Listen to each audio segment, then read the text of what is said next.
Mic कहता है कि तुम पैसे कमाना सीखना चाहते हो। क्या यह सही है, रॉबर्ट? मैंने जल्दी से सिर हिलाया, लेकिन थोड़ी झिझक के साथ। उसकी बातों और मुस्कान में बहुत दम था। ठीक है, यह रहा मेरा ऑफर। मैं तुम्हें सिखाऊंगा, लेकिन मैं इसे क्लासरूम स्टाइल में नहीं करूंगा। तुम मेरे लिए काम करो, मैं तुम्हें सिखाऊंगा। तुम मेरे लिए काम नहीं करते, मैं तुम्हें नहीं सिखाऊंगा। अगर तुम काम करोगे तो मैं तुम्हें तेजी से सिखा सकता हूं, और अगर तुम बस बैठकर सुनना चाहते हो, जैसे तुम स्कूल में करते हो, तो मैं अपना समय बर्बाद कर रहा हूं। यही मेरा ऑफर है। इसे लो या छोड़ दो। आह! क्या मैं पहले एक सवाल पूछ सकता हूं? मैंने पूछा। नहीं। लो या छोड़ दो। मेरे पास बहुत काम है, इसलिए मेरा टाइम वेस्ट नहीं कर सकता। अगर तुम पक्का मन नहीं बना सकते, तो तुम कभी भी पैसे कमाना नहीं सीख पाओगे। मौके आते जाते रहते हैं। यह जानना कि कब जल्दी फैसले लेने हैं, एक जरूरी स्किल है। तुम्हारे पास वह मौका है जो तुमने मांगा था। स्कूल शुरू हो रहा है या 10 सेकंड में खत्म हो जाएगा, माइक के पापा ने चिढ़ाने वाली मुस्कान के साथ कहा। लो, मैंने कहा। लो, माइक ने कहा। ठीक है, माइक के पापा ने कहा। मिसेज मार्टिन 10 मिनट में आ जाएंगी। जब मैं उनसे बात कर लूंगा, तो तुम उनके साथ मेरे सुपरेट के पास चले जाना और काम शुरू कर देना। मैं तुम्हें हर घंटे 10 सेंट दूंगा और तुम हर शनिवार 3 घंटे काम करोगे। लेकिन आज मेरा सॉफ्टबॉल गेम है, मैंने कहा। माइक के पापा ने अपनी आवाज धीमी करके सख्त कर ली। ले लो या छोड़ दो, उन्होंने। मैं ले लूंगा, मैंने जवाब दिया, सॉफ्टबॉल खेलने के बजाय काम करना और सीखना चुना। 30 सेंट बाद में। एक खूबसूरत शनिवार की सुबह 9 बजे तक माइक और मैं मिसेज मार्टिन के लिए काम कर रहे थे। वह एक दयालु और सब्र रखने वाली औरत थीं। वह हमेशा कहती थीं कि माइक और मैं उन्हें उनके 2 बेटों की याद दिलाते हैं जो बड़े हो गए थे और चले गए थे। दयालु होने के बावजूद वह कड़ी मेहनत में विश्वास करती थीं और वह हमसे काम करवाती रहती थीं। वह एक टास्क मास्टर थीं। हमने 3 घंटे शेल्फ से डिब्बाबंद सामान निकालने में बिताए और एक पंख वाले डस्टर से हर डिब्बे पर से धूल हटाने के लिए ब्रश किया और फिर उन्हें करीने से फिर से स्टैक किया।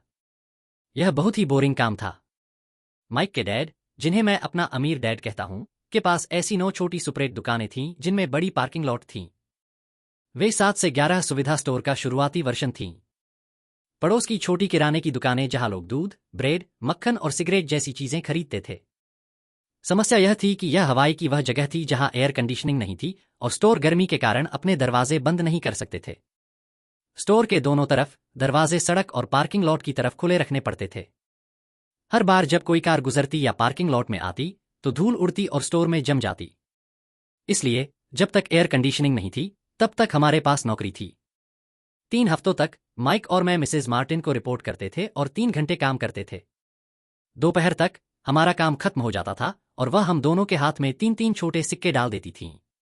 अब 1950 के दशक के बीच में 9 साल की उम्र में भी 30 सेंट ज्यादा मजेदार नहीं थे। उस समय कॉमिक बुक्स की कीमत 10 सेंट थी, इसलिए मैं आमतौर पर अपने पैसे कॉमिक बुक्स पर खर्च करता था और घर चला जाता था। चौथे हफ्ते के बुधवार तक मैं नौकरी छोड़ने के लिए तैयार था। मैं सिर्फ इसलिए काम करने के लिए राजी हुआ था क्योंकि मैं माइक के पापा से पैसे कमाना सीखना चाहता था, और अब मैं 10 सेंट प्रति घंटे का गुलाम था। इसके अलावा मैंने उस पहले शनिवार के बाद से माइक के पापा को नहीं देखा था। मैं छोड़ रहा हूं, मैंने लंच टाइम में माइक से कहा। स्कूल का लंच बहुत बुरा था। स्कूल बोरिंग था और अब मुझे अपने शनिवार का भी इंतजार नहीं था। लेकिन 30 सेंट मुझे सच में परेशान कर रहे थे। इस बार माइक मुस्कुराया। तुम किस बात पर हंस रहे हो? मैंने गुस्से और फ्रस्ट्रेशन से पूछा। डैड ने कहा था कि ऐसा होगा। उन्होंने कहा था कि जब तुम छोड़ने के लिए तैयार हो जाओ तो उनसे मिलना। क्या? मैंने गुस्से से कहा। वह मेरे तंग आने का इंतजार कर रहे थे। कुछ कुछ, माइक ने कहा। डैड थोड़े अलग हैं। वह तुम्हारे डैड से अलग तरह से पढ़ाते हैं। तुम्हारे मम्मी पापा बहुत लेक्चर देते हैं। मेरे डैड शांत हैं और कम बोलते हैं। तुम बस इस शनिवार तक इंतजार करो। मैं उन्हें बता दूंगा कि तुम तैयार हो। तुम्हारा मतलब है कि मुझे फंसाया गया है? नहीं, सच में नहीं, लेकिन हो सकता है। डैड शनिवार को समझाएंगे।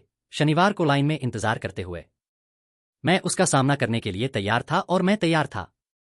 मेरे असली डैड भी उससे गुस्सा थे। मेरे असली डैड, जिन्हें मैं गरीब कहता हूं, सोचते थे कि मेरे अमीर डैड बाल मजदूरी के कानूनों का उल्लंघन कर रहे हैं और उनकी जांच होनी चाहिए। मेरे पढ़े लिखे गरीब डैड ने मुझसे कहा कि मैं जो चाहता हूं वही मांगू, कम से कम 25 सेंट हर घंटे। मेरे गरीब डैड ने मुझसे कहा कि अगर मुझे सैलरी नहीं बढ़ी तो मुझे तुरंत नौकरी छोड़ देनी चाहिए। तुम्हें वैसे भी उस घटिया नौकरी की जरूरत नहीं है, मेरे गरीब डैड ने बेइज्जती से कहा। शनिवार सुबह 8 बजे मैं माइक के घर के उसी टूटे फूटे दरवाजे से गुजर रहा था। बैठ जाओ और लाइन में इंतजार करो, माइक के पापा ने कहा जब मैं अंदर आया। वह मुड़े और बेडरूम के बगल में अपने छोटे से ऑफिस में गायब हो गए। मैंने कमरे में चारों ओर देखा और माइक कहीं नहीं दिखा।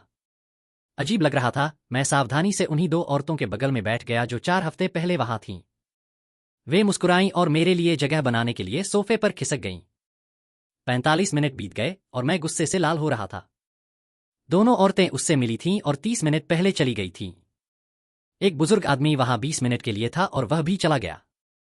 घर खाली था और मैं एक खूबसूरत धूप वाले हवाईयन दिन में उसके सीलन भरे अंधेरे लिविंग रूम में बैठा था, एक कंजूस आदमी से बात करने का इंतजार कर रहा था जो बच्चों का शोषण करता था।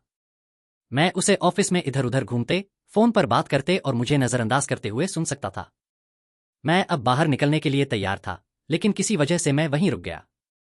आखिरकार 15 मिनट बाद ठीक 9 बजे अमीर डैड अपने ऑफिस से बाहर निकले, कुछ नहीं कहा और हाथ से मुझे अपने गंदे से ऑफिस में आने का इशारा किया। अमीर डैड ने अपनी ऑफिस की कुर्सी पर घूमते हुए कहा, मैं समझता हूं कि तुम्हें सैलरी बढ़ानी है या तुम नौकरी छोड़ दोगे। ठीक है, तुम अपना वादा पूरा नहीं कर रहे हो, मैंने लगभग रोते हुए कहा। एक 9 साल के लड़के के लिए किसी बड़े का सामना करना वाकई डरावना था। तुमने कहा था कि अगर मैं तुम्हारे लिए काम करूं तो तुम मुझे सिखाओगे। खैर, मैंने तुम्हारे लिए काम किया है। मैंने बहुत मेहनत की है।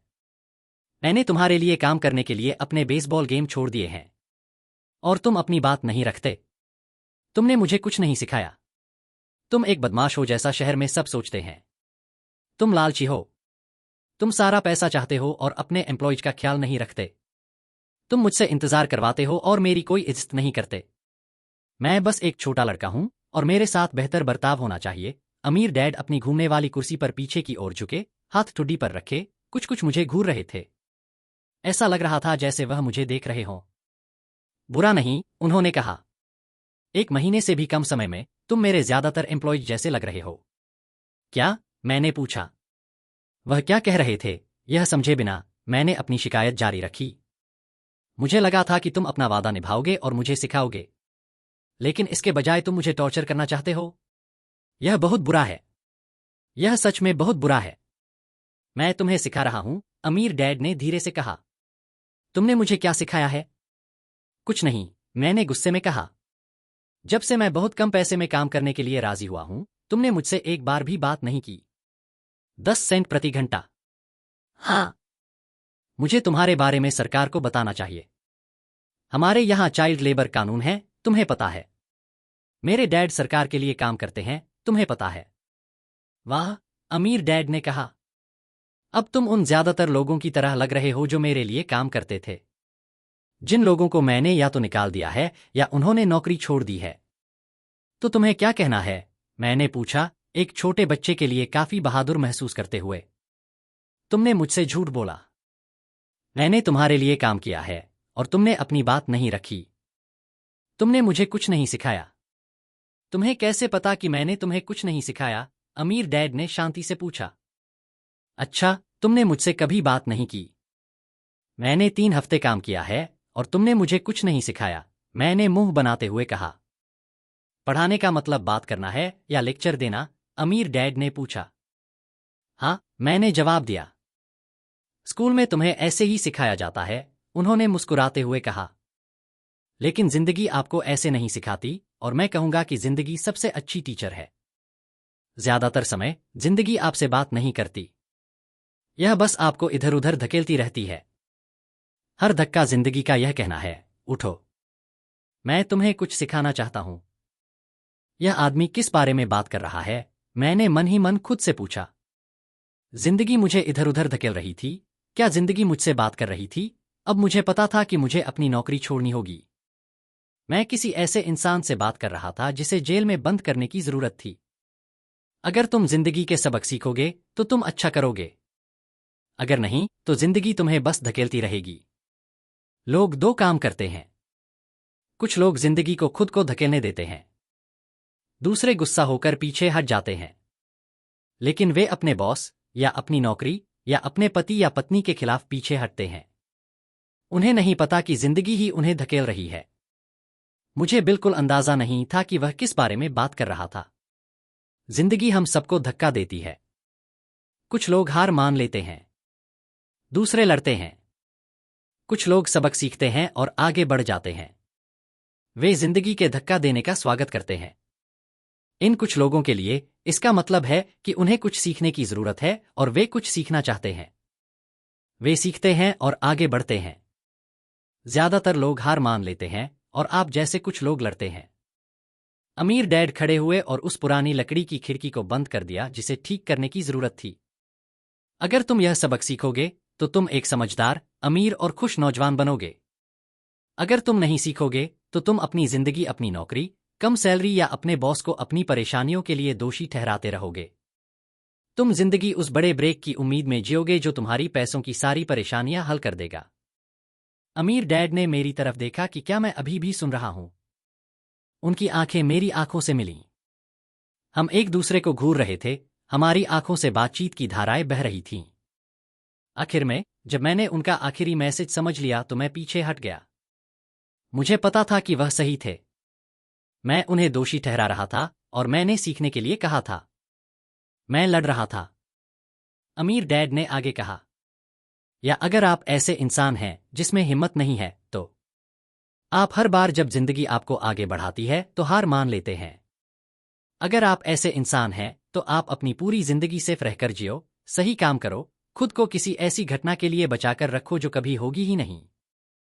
फिर तुम एक बोरिंग बूढ़े आदमी के तौर पर मरोगे। तुम्हारे बहुत सारे दोस्त होंगे जो तुम्हें सच में पसंद करेंगे क्योंकि तुम बहुत अच्छे और मेहनती इंसान थे। तुमने पूरी जिंदगी सिर्फ रहकर सही काम करते हुए बिताई। लेकिन सच तो यह है कि तुमने जिंदगी को तुम्हें झुकने दिया। अंदर ही अंदर तुम रिस्क लेने से डरते थे। तुम सच में जीतना चाहते थे, लेकिन हारने का डर जीतने के एक्साइटमेंट से ज्यादा था। अंदर ही अंदर तुम और सिर्फ तुम ही जानोगे कि तुमने कोशिश नहीं की। तुमने सिर्फ खेलना चुना। हमारी नजरें फिर मिलीं। 10 सेकंड तक हम एक दूसरे को देखते रहे। मैसेज मिलने के बाद ही हम पीछे हटे। तुम मुझे इधर उधर घुमा रहे हो, मैंने पूछा। कुछ लोग ऐसा कह सकते हैं, अमीर डैड मुस्कुराए।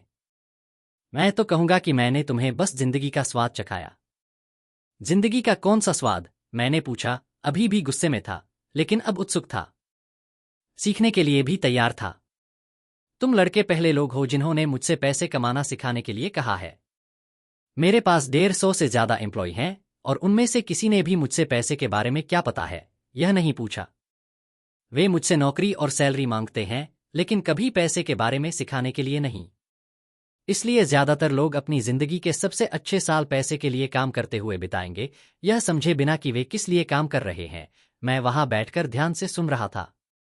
तो जब माइक ने मुझे बताया कि तुम पैसे कमाना सीखना चाहते हो, तो मैंने एक ऐसा कोर्स डिजाइन करने का फैसला किया जो असल जिंदगी के करीब हो। मैं तब तक बात कर सकता था जब तक मेरा चेहरा नीला न हो जाए, लेकिन तुम कुछ नहीं सुनोगे। इसलिए मैंने तय किया कि जिंदगी तुम्हें थोड़ा इधर उधर धकेलेगी ताकि तुम मुझे सुन सको। इसीलिए मैंने तुम्हें सिर्फ 10 सेंट दिए। तो सिर्फ 10 सेंट प्रति घंटे काम करके मैंने क्या सबक सीखा? मैंने पूछा कि तुम सस्ते हो और अपने वर्कर्स का शोषण करते हो। रिच डैड पीछे हटे और जोर से हंसे। आखिर में जब उनकी हंसी बंद हुई तो उन्होंने कहा, बेहतर होगा कि तुम अपना नजरिया बदल लो। मुझे दोष देना बंद करो, यह सोचना बंद करो कि मैं प्रॉब्लम हूं। अगर तुम्हें लगता है कि मैं प्रॉब्लम हूं तो तुम्हें मुझे बदलना होगा। अगर तुम्हें एहसास हो जाता है कि तुम ही प्रॉब्लम हो तो तुम खुद को बदल सकते हो, कुछ सीख सकते हो और समझदार बन सकते हो। ज्यादातर लोग चाहते हैं कि दुनिया में बाकी सब बदल जाए, सिवाय खुद के। मैं तुम्हें बताता हूं, खुद को बदलना दूसरों से ज्यादा आसान है। मुझे समझ नहीं आ रहा, मैंने कहा। अपनी प्रॉब्लम के लिए मुझे दोष मत दो, अमीर डैड ने बेसब्र होते हुए कहा। लेकिन तुम मुझे सिर्फ 10 सेंट देते हो। तो तुम क्या सीख रहे हो? अमीर डैड ने मुस्कुराते हुए पूछा। प्लेलिस्ट में अगला भाग स्विच न करें।